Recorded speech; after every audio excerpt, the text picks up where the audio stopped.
Hi, welcome back. My name is Angel, if this is your first video with me.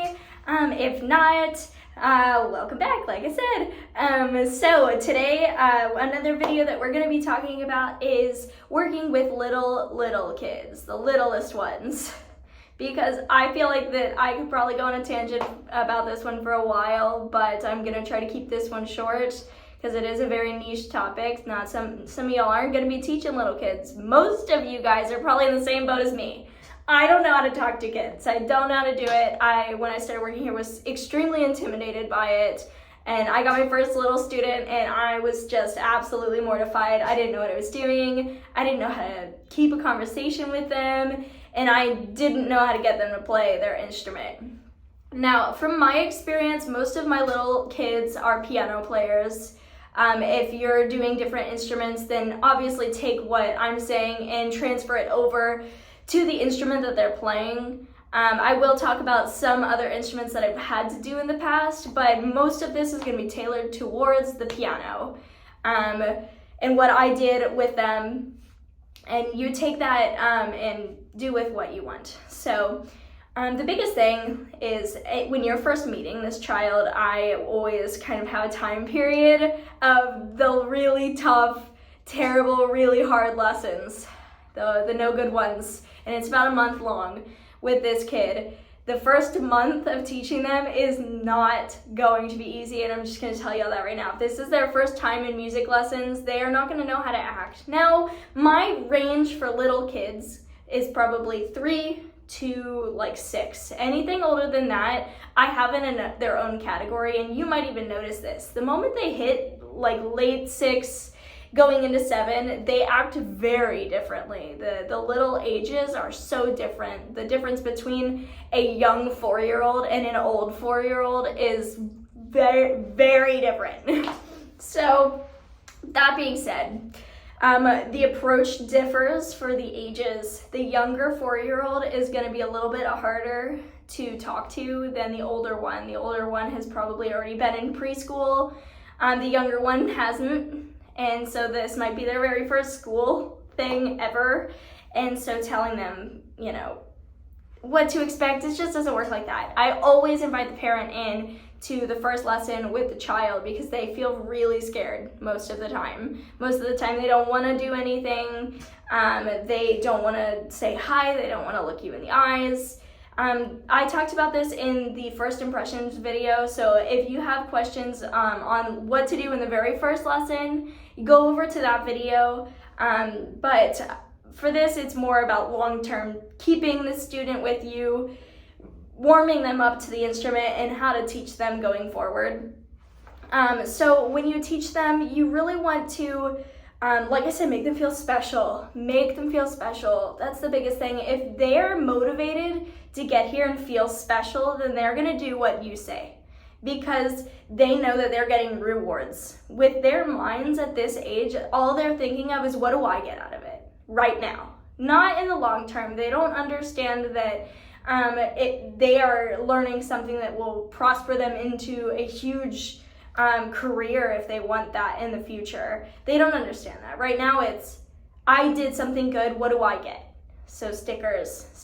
I didn't bring any in here, but I have like just so many just sheets and sheets of little star stickers. They love the stars. They were really cheap. I got them on Amazon. I think there was a pack of like 1,000 star stickers for like $5. And I started working here over a year ago, and I still have the same pack. I haven't even finished them. So they last. I think it's worth putting that money in because you're getting better lessons out of it and end up getting them to return and stay with you, and you're getting your money back from that. But with that, going in and saying, here's the piano. What do you do with this, right? I open it up and I tailor all of my little lessons into creativity. I never tell them to stop playing. I only tell them what to do instead. So when you open this piano up, you know exactly what they're gonna do. They're gonna start hand smashing all over this thing, this poor piano. Now, I don't tell them to stop. I tell them, ooh, watch this. And I'll play one of the keys very quietly. Go, look, you can play it quiet too. And they go, wow. And they will start to try to play it really quiet. And you can continue talking to the parent or whatever you need to do while they very quietly smash their fingers onto the pianos, and they're being gentle with it. It's all about, now I use this word that has a negative rap, and I'm gonna go ahead and say this word, and I use the word manipulation a lot. Now, manipulation doesn't necessarily have to be a bad thing. You want to manipulate them into wanting to do things that will better them, right? So you can't just say, don't play the piano, because that's negative, and that's sad, and that's scary, and they don't know you. And they're gonna look at you, and they're gonna be intimidated by that. Now, what I said earlier, look at this, you can play this quietly. Watch, if I press this key slow enough, then it doesn't even make a sound, and they're gonna wanna try that, right? Manipulate them into doing what you want them to do in a positive, encouraging way, right? When they do what you ask them to, good job, do you want a sticker? That was awesome. You know what? If you do good things, you get stickers, right? Show them that if you play the piano, you get something out of it, something material, something that they can hold, something that they can put on their hand or their shirt, and that makes them go out of the room going, look what I earned. I earned this. This is mine. And I did that because I played the piano.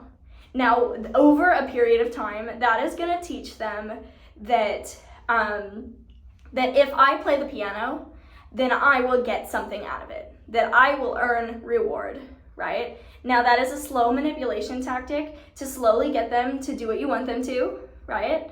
And to listen in their lessons. Now, like I said, the first month is very difficult. Now, I usually have 3 really good lessons where they're excited and they're creative and they're making music. And I have 1 lesson about around the same time every time where they expect stickers no matter what. This is when I stop giving stickers.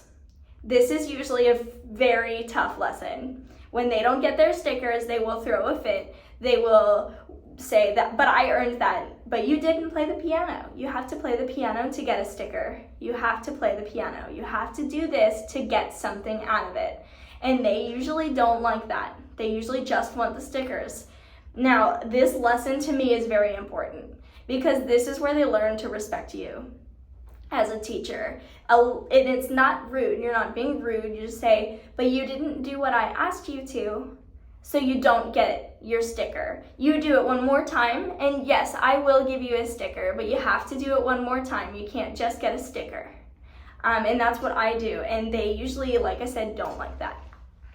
Afterwards, I usually will go out to the parent and I will explain, we had a bit of a tough lesson today, hard time listening, so we didn't get a lot of stickers today. But I'm hoping that next week we will listen and we will do what we are told and we will use our listening ears. They really like that. I will say that if you say the words listening ears, they will listen because in their schools or their parents are saying that already. They understand that, they know it. Are you using your listening ears? And you'll wait until they are. And because of those things. Now, I don't give stickers out for good behavior. I only give stickers out for good playing. Now, because if they are doing good behavior, then I will reward them with compliments. Good job, I'm really proud of you. Now let's get back to the piano. Let's listen, let's play, watch this, and you'll show them, and you'll try to get them to play whatever you're trying to play. And that is what has given me the best luck, is teaching them that. Another thing, let me see what else I have written down here. I think I might have gotten everything. Just talking to the parent afterwards, like I said, if they did really good, tell them the kid loves being rewarded with the idea that you go out and tell their parent how they did. They did really good today, and they played all of this music, and they got all the way through this, and I'm really, really, really proud of them.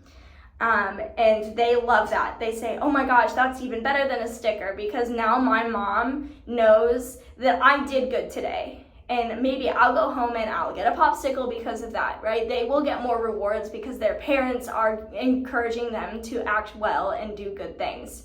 So at the end of the day, talking to the parent and telling the student, making sure the student is listening when this happens. Hey kiddo, come here, let's go tell your parents how you did, you know? And then throughout time after that month of tough, then usually they fall into line, they listen, they want to play when I do this, and they are excited getting them to play the piano. And we will do another video on exercises on the piano for the child and things that I do, but this is just how to attack a quality of your lessons, how to act in your lessons with these children, and things that work for me. And having fun too. I will use an example. I have a student who loves her lessons. She's so excited, runs to the room every time, a little 4-year-old, and this child, when she plays well, she looks over and she goes, "Can we have a dance party?" Yes, we can have a dance party. I guarantee you have 2-3 minutes in your lessons to play Let It Go and have her dance around the room because she played so well on the piano. But she has to earn her dance party. So I will tell her, you can have a dance party, but you have to play this 3 more times. And she'll play through that fast because she wants to have that dance party. That dance party is her reward. So make sure she looks forward to it. Make sure your kid knows ahead of time what they're going to get out of this. If you play this, you get this. If you do this, this happens. And that makes them understand where they're going. So I hope this helps. Good luck with the little kids, and I believe in you. It's a lot less scary when you realize that you're making a huge impact in their life, and they're going to remember you for a long time because you told them how to put their fingers on the buttons on this thing, and all you're doing is being there for them. So remember that. Be patient with them. Have fun and put on a smile, but you got this. It's very rewarding in the end.